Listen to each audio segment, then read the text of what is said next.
Good evening, and welcome to another Tuesday night on the Paranormal Lens, presented by Jotnick's Paranormal. I'm Chad Thomas, and over on that other side is Jamie Widener. How are you doing tonight, Jamie? Sir, I am wonderful. It is Tuesday. We're here. The waiting of all that time during the week is over. Let's get to it, right? So Yep, we did another show this we week. did. Yeah. Well, before we get to that, let's get to that, right? Uh-huh. Yeah. Thanks again to Stacey Lee for inviting us on to Becoming Enchanted with the Rustic Spirit.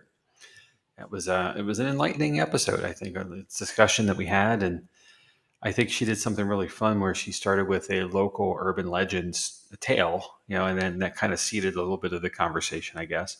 But then it kind of went from there. So yeah, it was a great conversation. It was fun. She did an investigation with us a couple months ago, and yeah, great person. So thanks again, Stacy. Wasn't a real busy week other than that. I mean, my family had a graduation going away party for my nephew and Zoe. So we all got together at my dad's house. I know that always intrigues you, Jamie. I like to call it a cousin corral when they all get together. Uh-huh. There's like 17 of them, it seems. There's not, but there's so many, and they don't get together often enough, other than birthdays and stuff like that. So right, this is nice to be off schedule for them. Yep. And Ben came over for it. Yep. Something tugged on the back of my shirt when I was standing in the kitchen talking to my family. Ooh. So there may have been a couple things that they're starting to pick up there again. So, yeah, well, maybe equipment will travel. Yeah, maybe I'm just opening up my mind some more. So who knows? We'll see. But it was a good time, and we had a lot of fun. Well, I think the Lynches said this back at the episode. It's like, we can put your dad up somewhere for a couple nights and go investigate. He won't be there. It's okay. We'll see. Anyway, all right. One of these days. So I know. No, there's no rush. It'll be there. The house will be there. It will be. So, and I got together with another friend on Saturday and talked spiritual development and psychic development and a bunch of stuff like that. So that was fun. It was a good hour and a half conversation, and we're going to keep supporting each other through a journey that we're both going on. Fantastic. So that'll be good. Yep. All right. I'm still over here being unsensitive. So right. You heard Stacy last week, though, Jamie. You are more sensitive than you know. All right. Well, I have watched Hallmark movies. I guess that proves it. Wait, that's not the same thing. No. Right. So. Sure. So we'll see. Work in progress, aren't we all? Yep, exactly. We always are learning. So all right. Well, should we go on to a topic for tonight, Jamie? Sure. Yeah, that's probably why we're here, right? So let's do it. So, all right. Well, let's see. We are going to talk tonight about a place called the Saratoga County Homestead. Now, most people probably haven't heard of this place. It's a place that hides in plain sight, tucked deep in the forest of upstate New York. If you're a fan of the paranormal television, you might have caught a glimpse of it on Travel Channel's Destination Fear, or maybe you've seen it featured on Project Fear over on YouTube. But for many of us, the name means nothing until we hear the stories. It's called the Saratoga County Homestead, though some know it as the Homestead Sanatorium. Located about 15 miles west of Saratoga Springs and roughly 40 miles northwest of Albany, it sits in the quiet town of Middle Grove, New York. But even here, there's a little mystery. Depending on who you talk to, the area might also be described as Barkersville, East Galway, or Providence. It's as if the land itself refuses to be pinned down, existing somewhere between official maps and whispered memory. What is certain is its setting: remote, isolated, and swallowed by dense forest. When it was first built, that seclusion was intentional, perfect for its role as a tuberculosis sanitarium. Far from the bustle in cities, patients were brought here to rest, heal, and at times face their final days. But now, decades later, the same isolation that once promised quiet recovery only deepens the location's mystique. Abandoned and crumbling, it stands like a ghost of its former self, surrounded by shadows and stories. And tonight we're going to walk those halls, at least in our minds, and uncover the dark history and lingering legends of the Saratoga County Homestead. So let's set our course for 7239 Barkersville Road in Middle Grove, New York. The year is 1909, and the United States is in the grip of one of its deadliest public health crises, tuberculosis. Known at the time as consumption, this highly contagious disease was claiming lives at an alarming rate. As we've discussed in other episodes, modern antibiotics didn't exist yet, and the medical consensus was that the best treatment was a regimen of fresh air, rest, and abundant sunlight.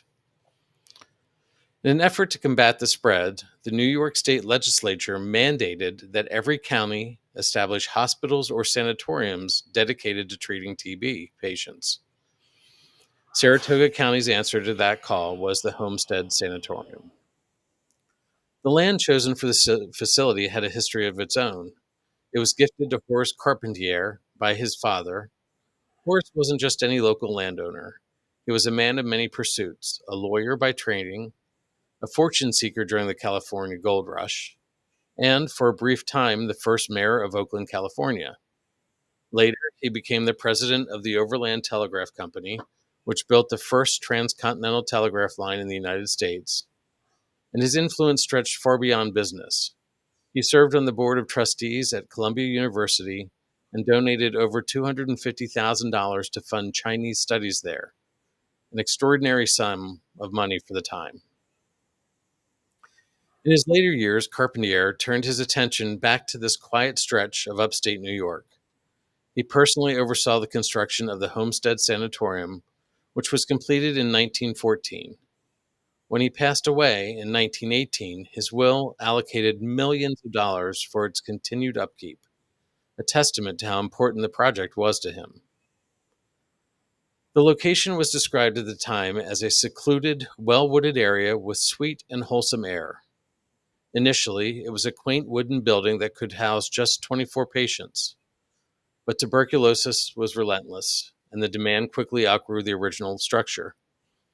In 1927, a separate concrete children's hospital was added to the grounds. The children's ward was said to be filled with laughter and contentment, but the men's and women's wards told a different story. The main wooden building had begun to deteriorate, creating an atmosphere far from the idyllic healing environment doctors believed was essential. In 1930, the facility's annual report pleaded with the county for funds to rebuild. Sometime between 1932 and 1936, a new brick structure was erected, the same building that still looms on the property today. It was an impressive upgrade. Decorative moldings, large marble columns, wide windows, and airy solariums designed to circulate the fresh mountain air that was thought to be vital to recovery. Now, the homestead remained a tuberculosis sanatorium for decades, until medical science finally caught up with the disease. By 1960, antibiotics like streptomycin turned TB from a near certain death sentence to a treatable illness. That year, the last tuberculosis patients were discharged. In 1961, the building took on a new role as a Saratoga County infirmary, caring for geriatric patients until 1973, when its doors were closed for good. After that, the once bustling medical facility sat silent and abandoned, slowly succumbing to time and nature. It wasn't until 2019 that the property found a new owner. Purchased at a tax auction by James Walk, the site seemed poised for a new chapter.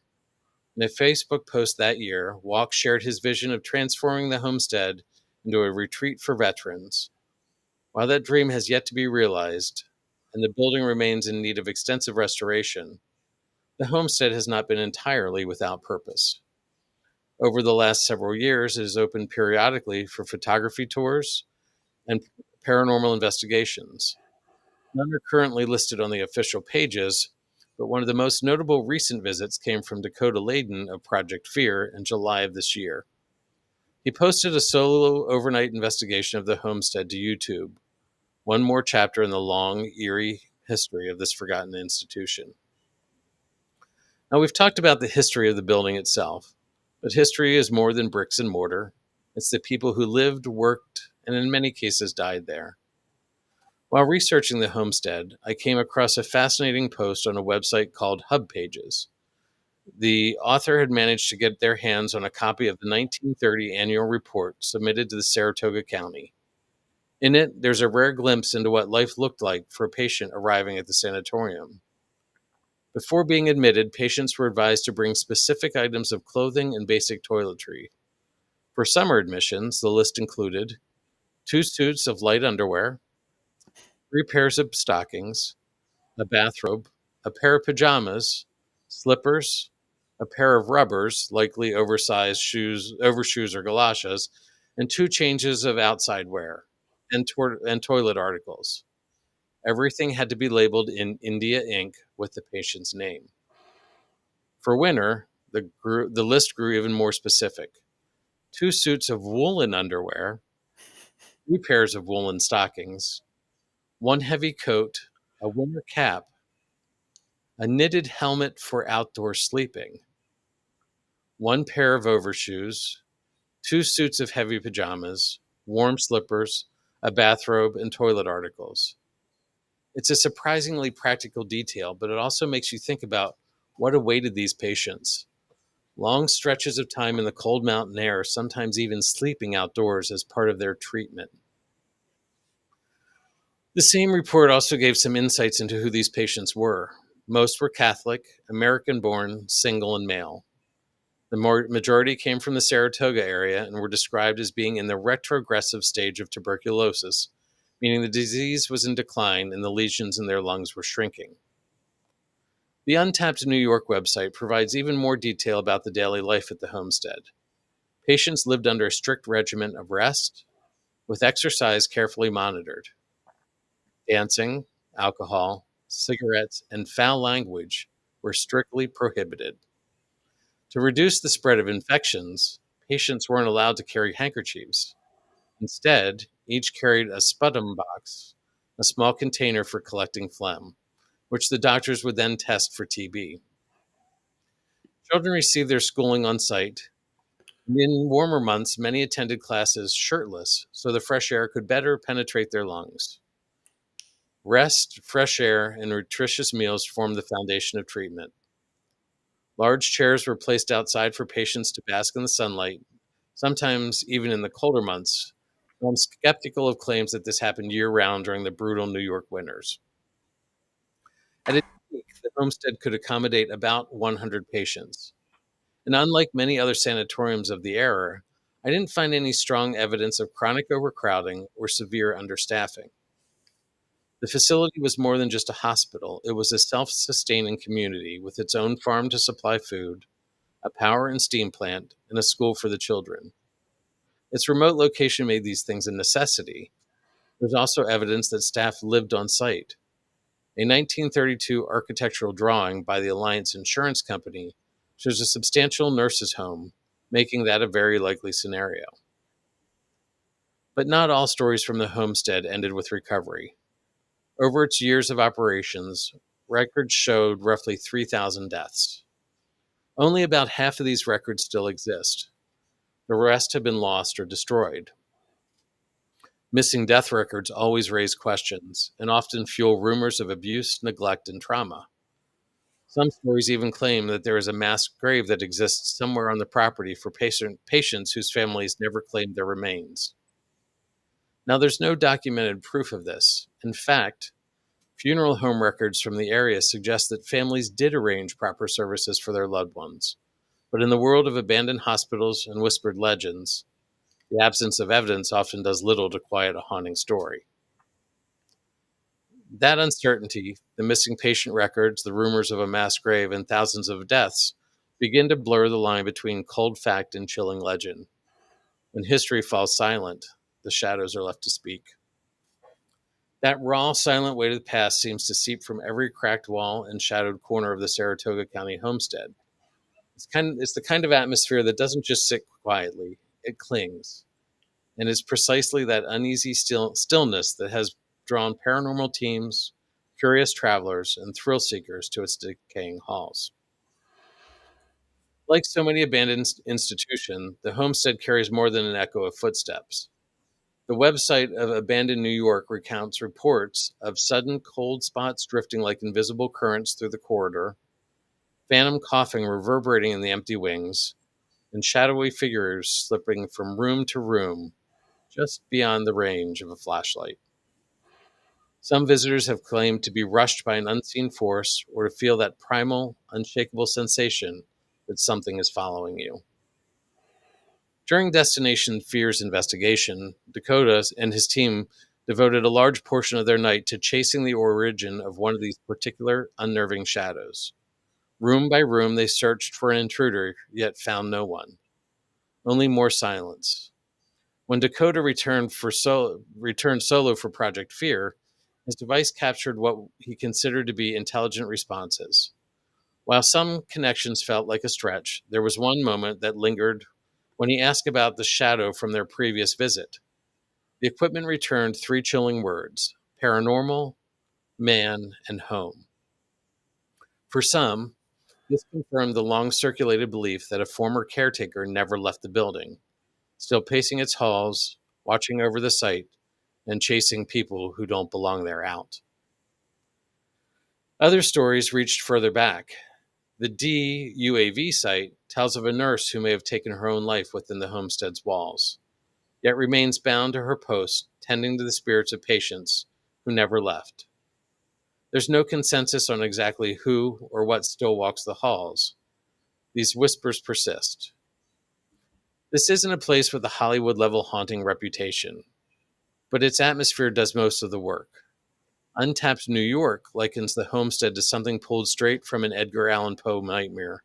A looming structure, its decay not just visible, but tactile, as though the past is physically pressing through the peeling paint. Beds, medical supplies, and personal belongings still linger inside, abandoned in haste when the building closed. These articles give the unsettling impression that life was interrupted mid-breath. But don't mistake its quiet for an open invitation. The Saratoga County Sheriff's Department actively patrols the property, and trespassing can earn you a very different overnight stay than what you're planning. The only safe and legal way to experience the homestead is to watch for official announcements on its Facebook page, where links to sanctioned photo tours, history walks, and occasional paranormal investigations are posted. Every account, every shadow, every unexplained sound builds on the gaps in the homestead's written history. Whether these moments are genuine hauntings or the tricks of an overactive mind in a place steeped in loss, they serve the same purpose: to lead us from the cold facts of its past into the realm where history blurs into legend, where the past doesn't just rest, it lingers. Now that's exactly where we like to be. So let me cite some sources, Jamie, and then we can discuss a little bit further. First, the Untapped Cities, Abandoned Saratoga Homestead Hospital, Discover Hub pages, Travel, Forgotten History Homestead, Facebook.com, Saratoga Homestead, DEEUAV.com, the Saratoga County Homestead, and TimesUnion.com, news, slideshows, photos from article Once Upon a Refuge. So my thought on this one is it's probably not as haunted as people want you to believe it is. You know, and I'm not saying that I don't want it to be haunted, but it doesn't feel like it's there for me. So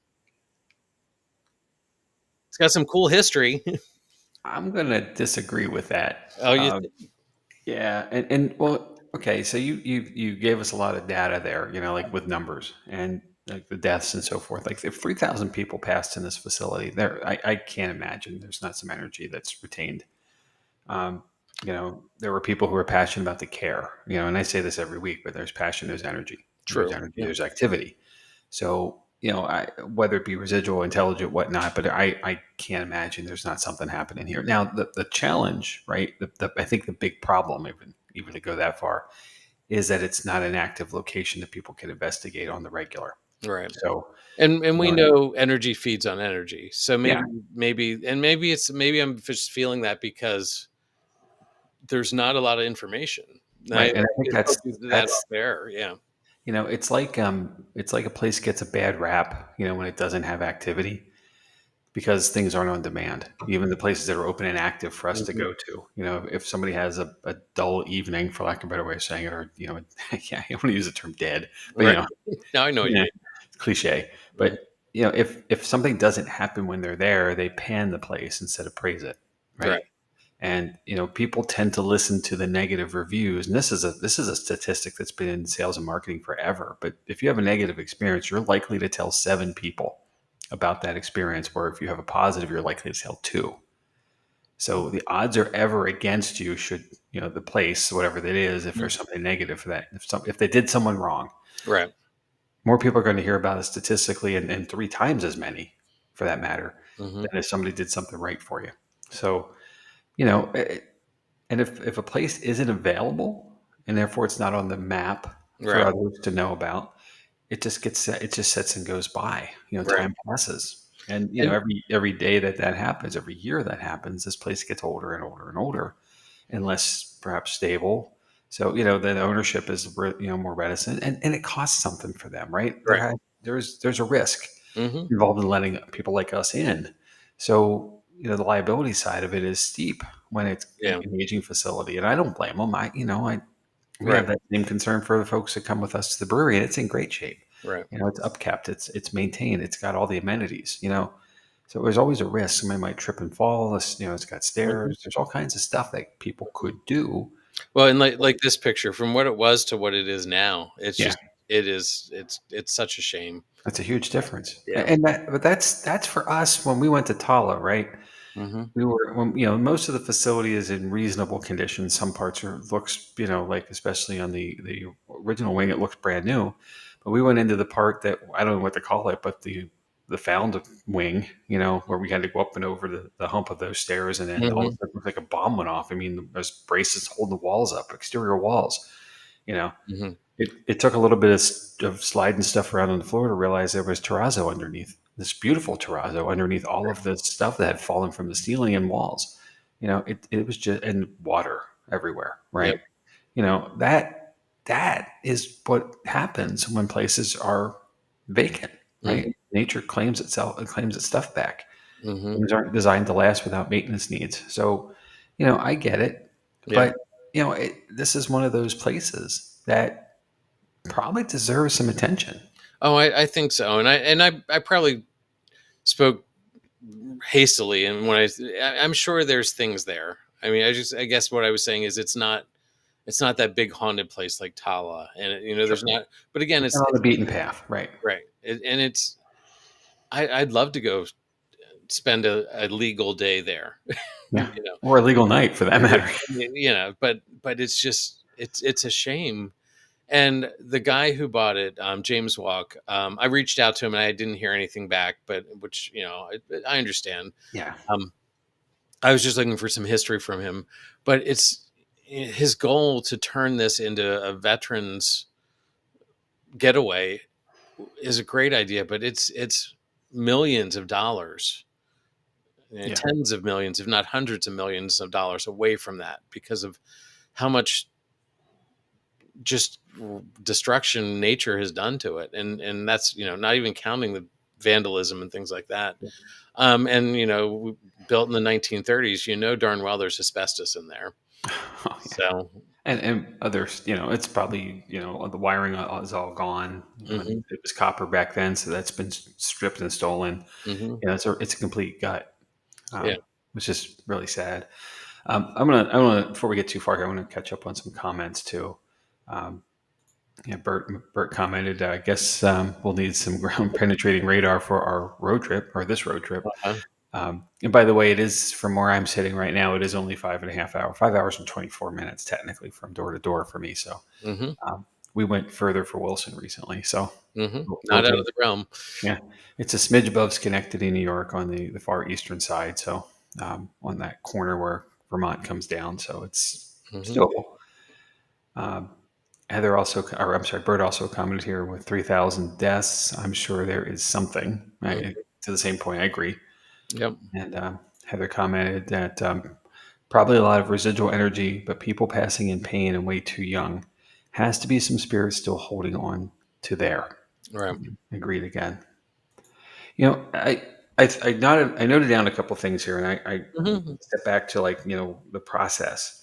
Um, eh, Tuberculosis facilities aren't anything new, like anything unique. They Right. were everywhere, right? Because tuberculosis was everywhere. It didn't spare anyone, and Right.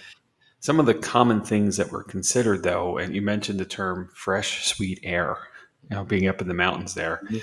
Um, there were other places we've heard of that they were along the coast, and the coastal air, the Right. salt air, was to give you that relief and recovery.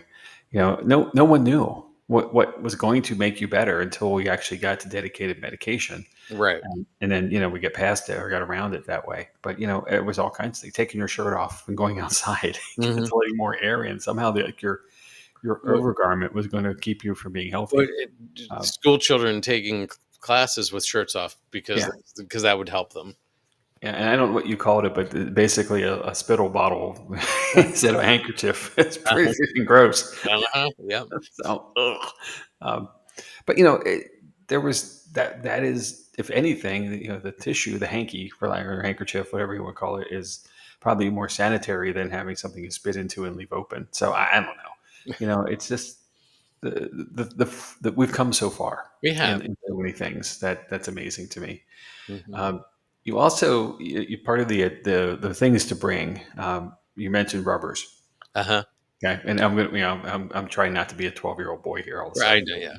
Yeah. It takes me to something else though, and I forget where it. I know where it is, but I forget what it is. There's a college in Minnesota every year that creates a list for their aging faculty members of lingo that doesn't mean what you think it does. Uh-huh. And I haven't seen this in a few years, but there was a time when one of the things that was on it was thongs, Uh-huh. and they're saying, well, you may think of it as a shower shoe, Uh-huh. right? Because that's common. Yep. You wear flip flops in the shower essentially, and that's really what thongs are, flip flops. But it now means something uniquely different. It's now an undergarment that's commonly worn, and it's like stuff like that. And it kind of gets posted every year as a ha moment. But this is one of those things that it triggered me on that to remember. Hmm. So I'm sure it's out there somewhere if you Google um, old college professor And stuff. I know there's a TikTok clip going around about English versus Australian words, and Yeah. can I borrow your thong and your thongs? And they're like, wait, no, no, no. You just keep them. So yeah, Uh, so you but also, well, you also said something else at the very opening, and I think this is so true for so many places that we just don't know about yet. But you use the term hiding in plain sight, hmm and honestly, well, consider the East Coast is our the origin of the colonization of America, right? And therefore it's the oldest thing. And we talked about this a little bit last week with Savannah. The East Coast is just more densely populated, right.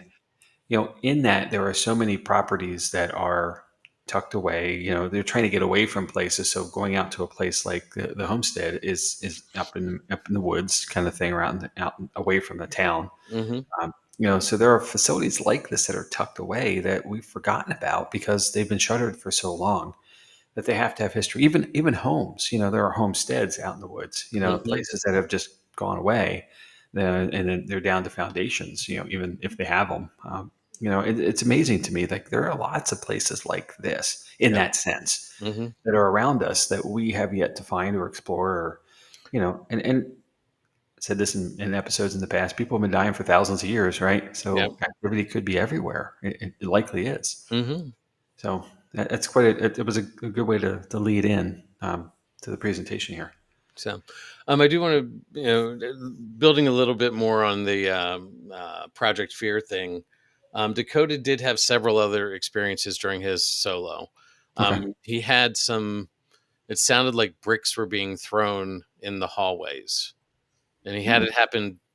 He had it happen once when he was in the building by himself, and it scared the crap out of him. And then he had Tanner was out in the parking lot acting as security, the safety person, because yes, he was doing an investigation by himself, but you never investigate by yourself. You have somebody close by if Yep. you're smart. So Tanner came in, and while Tanner was there, the same thing happened again. Like just out of camera range, just out of visual range, something threw something large in the hallway, and it made a loud noise. Um, and Dakota also saw another full body shadow down the hall, and again went down, and there was nothing there, but plenty of experiences. Um, there's a lot of spirit box activity, and a lot of EVPs have been caught, but they're trying to go through all the YouTube videos to try to catch. It would take forever. Right. But there's definitely things out there saying there's a lot of EVPs happening there. So Well, I want to say something here, and we have talked about how we got involved in the paranormal, right? mhm. And we both have a home that we grew up in that was active in some way, and that was that piqued curiosity. But I remember, if it comes to a show or a program, and Project Fear is that to me. Mhm. Um, I remember, I don't know how many years ago, it's been forever ago, it feels, when Ghost Adventures, those guys were new, and it was the original group, with Nick, Zach, and Aaron. Mhm. They were guerrilla going out to places, and Right. the town that they were in, and it's a very small town. The very first thing they did publicly, like they presented, isn't a show. It's more like a short film, sort of. It's a little bit longer. It would be an episode, but it's a fairly long one. They go to a cemetery in this town, and I believe it's the Goldfinch Hotel they go to, and they get locked in, as they used to get locked in every time, and someone on the outside shut the door and secured it so they couldn't just walk out. And hours go by. They're going through this dilapidated, closed down hotel, and they finally get down, I believe, to the basement. And on camera, a brick just goes from left to right across the screen, and a board falls down. Mhm. And they did exactly what I would do. They freaked out and they ran, right? And because you're in a basement of a building, and you can't get there's no power, there's no resources, so they boogied, they hit Mhm. it. And if I'm not mistaken, they had to climb out a window to get out of the building. Okay. They couldn't get out the door because they were locked in, literally, which is a detriment to that process, Mhm. especially if there's not someone waiting for you outside to let you out, right? Mhm. Someone comes back at daylight kind of thing. And that, I can't forget that. It's something that could happen in an investigation. And this to the point of investigating alone, if someone were there by themselves and that happened and one of those things hit you, and you become debilitated in some way. Mhm. Debilitated? That doesn't sound like the right word. But something happens to you and you can't get out physically, Mhm. bad things can come down to you, like Yeah. you could be bleeding and I mean, even if all you're kinds of risks. if you sprain an ankle and you're on a third floor and you have to get Yeah. down and Hope stair. there's a banister. Well, a lot of the stairwells aren't even that. Like it's Yeah. piles of Oh, rubble. I know. Yeah, Right. just in the dark. Yeah, it's a bad idea to investigate alone. So I appreciate the Dakota's courage there, Mhm. but I slightly question his decision making process. Well, it's part of the series. They each Sure. one of the I get it. I each get one it. of the I know teams what it is, right? now. So, And uh, that's cool. but again, they have a walkie-talkie to reach the person. They're always there with somebody else on property. They have a walkie-talkie and they do check in. Mhm. Good. So, I'm not panning here at all on no, that. no, no. That's their business, how they run their operation and their investigation. So, If they want to it be works. crazy, they can be, right? Yeah, right. And we all can be. I mean, that's, you know, this feels like a good time to bring up David Dermidi, right? our guerrilla investigator. Uh-huh.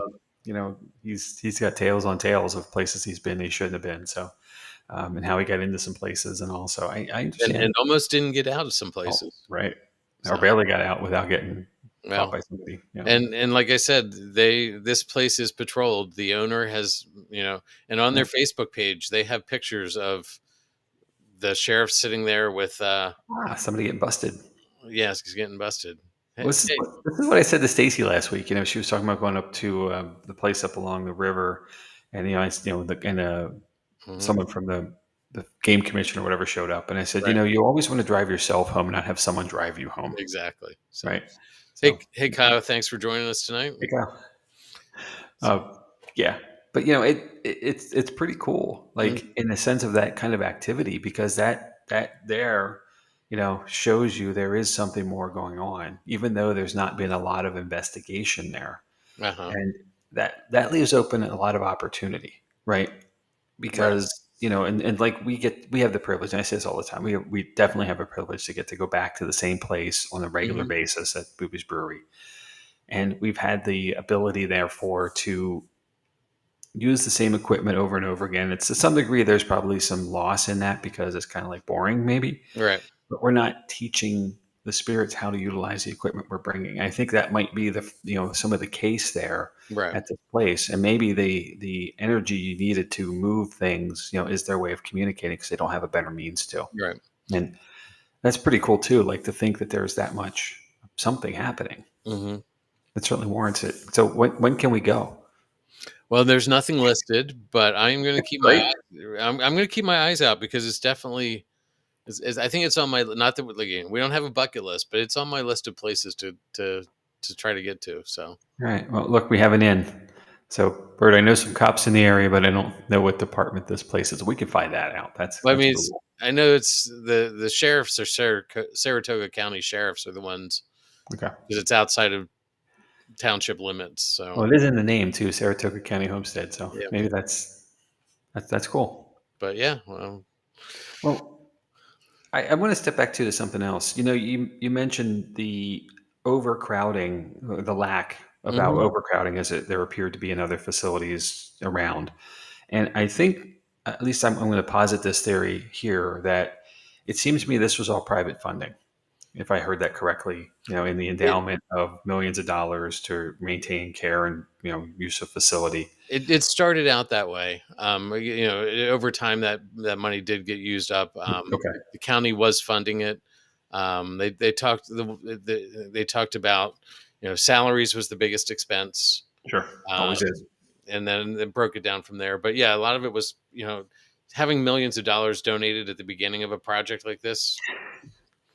But It's pretty but sweet. but when you build a whole new facility, basically you tear down a wooden structure and build a brick. That's going to suck up It's huge. resources. So, Yeah. but yes, like overcrowding. So I'm reading Bert's comment. Um, I don't know if I can put that up. Overcrowding, like it's cool that this wasn't overcrowded because Yeah, I agree. it almost seemed like a resort. Well, And that's the way Tala started. right, With good intention of being smaller and therefore better personalized care and intentionality in care. And then, nowhere else to go kind of kicked in. right, And, this is a facility therefore. And budgets started to get tighter and resources got slimmer and therefore more heads, like it's a bed count situation or right, head count, right, so you get more. And I've worked in homeless services for a long time. And a lot of times shelters get resources based on the bed stays they have. So a person being in the facility and they won't get it if they don't come. right, So, it's a challenge. Then there's a tipping point of just enough to not overcrowd, because you feel it's kind of like in housing, there's the standard code enforcement is 2 persons per bedroom. 3 bedroom house, there's 6 residents in the place. So if there's 7 or 8, you're over code standard, and therefore, there's challenge, there's risk. And especially when there's a fire, at 3 in the morning, and the fire department pulls up the records for the facility and expect to see 6 people coming out, and then there's more. right, They don't know to go get more if right. there are there. So Well, and the and whole other bigger conversation for another time, perhaps. But yeah, that's where the tipping point becomes like, okay, we're now losing, so now we have to gain. and that means more people, and then the overcrowding comes, and the lack of care starts, and the Right, challenge of staff comes. just because you've added 3 beds doesn't, or 3 people doesn't mean you can add another staff person. Right. They're just keeping it's just playing the status quo at that point, breaking even. But luckily, like I said, this place did not seem to suffer from that. That's cool. And it Even though really, some of the pictures looked like those solariums had lots of beds, that doesn't, it just, it wasn't, they weren't sleeping 3 to a bed. Like, right, or shifts. Yeah. or shifts. Right. So, it's cool. I mean, it's an interesting facility. I found some pictures that said, children they hosted summer camps for children. So, which is sort of cool. Yeah, This is reasonably far away from New York City, right? It's kind of Mhm. like we are. And we have so many people come into Lancaster County here in Pennsylvania from New York that haven't seen cows before, Mhm. right? So, getting up to Saratoga is not that far from the city. It's not that far from Albany, for that matter, which is fairly Right. urban. So, maybe it's a fresh air program just to get kids out and let them Maybe. experience nature. That's cool. I mean, any of that's good. I mean, Mhm. regardless of what it was intended for, that's fantastic. Yeah. So, I mean, especially these days, kids don't go outside anymore, right? mm. I wanted. Speaking of going outside Ah, tonight, if you get the chance to go outside, I mean, I don't know who's going to catch this tonight, but Perseid meteor showers tonight, up to 100 meters per hour in the skies over our heads. So go outside never, and look up. never hurts to go out and look up once in a while. You're right. Exactly. So, Very cool. so All right, so well, I got no more questions or comments. So I thank you. This was rather interesting, and I think it's an opportunity, mhm. either for us or someone along the way, whoever might be closer or has better connections to either the ownership or the locals to get in. But if anybody's been there, let us know. I'm very curious about this. I love the opportunity to converse about it more and explore it eventually. Yeah, and even I'd love to go do a photography day up there. Yeah, Just that seems like it could be an amazing experience. So, absolutely. And just because it's daytime doesn't mean stuff's not happening. So exactly, we've yeah, learned that. many times. So, all right. So, we want to talk about what's coming up in the next couple weeks. Yeah, sure, of course, of All course. right. All right. Well, next week I am going to talk about the ancient Ram Inn in the UK. Chad, I'm not going to say a whole lot about it, but just keep in mind this building is at least 800 years old. What? 800 years old. You know, we're going to hit a 250-year anniversary for the United States or for America next year. So Uh-huh. gosh, 3 times older than us as a Wow. country. That's just one building. Welcome to Europe, right? Hmm. Wow. So tons of activity stuff through the years. I'm going to do my best to represent most of it. There's a lot, so I think And it's you're going going to to be. fit it all in an hour? I'm going to try. We'll try, or less. So, but yeah, it's shaping up to be fun. So, Cool. hang in there, and our friends from the UK can chip in and give us some comment there too. So, Okay. yeah, this is going to be an international episode. Behind that, Chad's going to tackle. I keep saying tackle. I'm going to try to find better words than that. Chad's going to explore the hauntings and history of Ford's Theater, known as the site for the assassination of President Lincoln, but many other things going on there. September 2nd does bring a special guest, Dr. Jeffrey Tolbert and his research assistant, Sean Dixon from Penn State University, are going to come. And Dr. Tolbert is a professor of American Studies and Folklore. And you've heard us talk about him before, but he's been doing research for a project of his in partnership with our team at Booby's Brewery. So we are really looking forward to this opportunity to speak with him because we get a little bit of time at a time when he comes Mhm. and is available to join us our investigations, talk with our guests and talk with our team. So this will be a deeper dive to all of that, and I think it's going to be a fun conversation. And then the week after, we're going to also go international to the Paris catacombs. Underneath the city of lights is some darkness. So Mhm. we'll explore that. You're I'll take doing that. a European tour, huh? We're on the European tour. Might as well. We're going to take the channel over and keep going maybe after that. The week after the 16th of September, I'm likely not going to make that episode. Some things might have changed on my schedule, but I'm still traveling that day for a work event. So we have a special guest in Todd and Carmela Cocatalo, Dos Cocos, from 222 Paranormal Investigation and Research, friends of ours out in the New Jersey area who are dynamic investigators and just pretty cool people. So I'm really looking forward to that episode. If I can't make it to catch up to it, but they're going to be fun. And then speaking of going international, Chad's taking us to China. And we have another extension of tariffs. So this is a tariff-free episode. Talk about the ghosts of China's Forbidden City. And then behind that, we're coming back to the U.S. finally for an episode I'm going to do on the mysteries of Mount Shasta out on the West Coast. So some interesting things have been happening there for quite a while. So I'm curious to take a look at it. Mm-hmm. We'll go from there. And more to come after, of course. We're full in spooky season by that point. So exactly, more fun. And then for us, we have an investigation this week at Booby's Brewery in Mount Joy, PA. If anybody's in the South Central Pennsylvania area, want to come and do a public investigation with us, there are 6 tickets left. So they're going to go quickly the rest of the week. Don't wait if you're interested. It is a fully immersive investigation. You can use our equipment. We teach you how to do it. If you don't know, if you do, bring your own gear. But Booby's Brewery is on the National Historic Register. It is an ages-old place with, we believe, some really interesting activity happening as we get to go there regularly. So we're happy to have you if you're willing to come out and join us. And there are some accommodations there on site too. So, if you're traveling from away, not too late to make a quick weekend trip plan. We got you covered. And spooky season's fully in swing with September 27th, October 11th, October 18th. And I'll wrap November 6th into that with the end of spooky season officially, and then December. I'm sorry, is that the 8th? That's such a small font, Chad. We got it. December 6th. December 6th. Yeah. The September one is the 8th.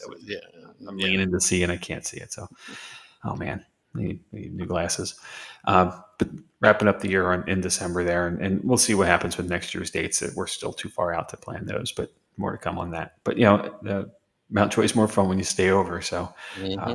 Welcome to join us, and accommodations are available nearby and on site. So let us know. And then let's see what else we got going on. More quick, all kinds of ways to find us. You're joining us here in this very live episode on either our YouTube or Facebook channels. But we'll be on all the streaming services tomorrow. And if you find us there, give us a like. You'll get a notification. We're here Tuesday nights, 9 p.m. Eastern. Every week, but when there's 113 or so episodes in backlog now, right, Chad? Like yeah, I lost count, like 80. So, but there's a lot. And this is 114. So I was right. Holy cow! Wow, it felt right. All right, so there's a lot back there to catch up on if you're new to us, and we encourage you to drop us a line, give us a comment of some kind, so some stars up there, give us a rating. Whether you like it or not, let us know that. Either way, we're always open to feedback, and especially too if you're interested in a topic that we haven't covered yet.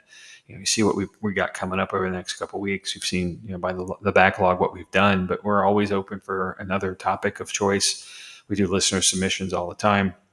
We'll fit it in. We self-produce. We can move our schedule around. A little time to perhaps investigate it ourselves just to make sure we know what we're talking about. And certainly we're always willing to bring people on the episode. So, talk about the thing, and it could be a personal experience for you. We'd be willing to do that, of course, too. So, yeah, we actually those one-on-one discussions sometimes are the best episodes because you get the real gritty. Yeah, so. It's not always a Hollywood production. Right. Sometimes it's a little murky and spooky, and we love that, right? That's why we're here. No, and Bert says 5 stars. Thank you. The check's in the mail, sir. So I think that kind of covers everything. We're rolling into spooky season really quickly now, Chad. So we are. Yeah. It's about time, right? Mm-hmm. I'm so looking forward to this weekend and getting finally back out to investigate. It feels like it's a little been a minute since we've been at the brewery. I think we probably been about 60 days since we were there. So actually, it hasn't been that long. It hasn't? Oh my gosh! We were just there last month. Was it? No way! I was there even, so I guess you were. It's terrible. Too many other things happening. We got to slow down a little bit. Yeah, life is busy right now, but that's okay. So. Yeah. Well, I apologize. Gosh, I'm going to hear it from the spirits. Yeah, Aloise is not going to. Yeah, well. Hopefully, we'll be okay. Yeah. Oh gosh. Well, I will. I will look forward to seeing you Saturday. Mm-hmm. I will look forward to seeing everybody else next week when we get to the Ancient Ram Inn. And as always, thank you for joining us, and we really appreciate every one of you. Thank you. Yep. So and remember, stay alert, stay respectful, and stay curious, because sometimes the forgotten places are the ones that remember you the most. Good night.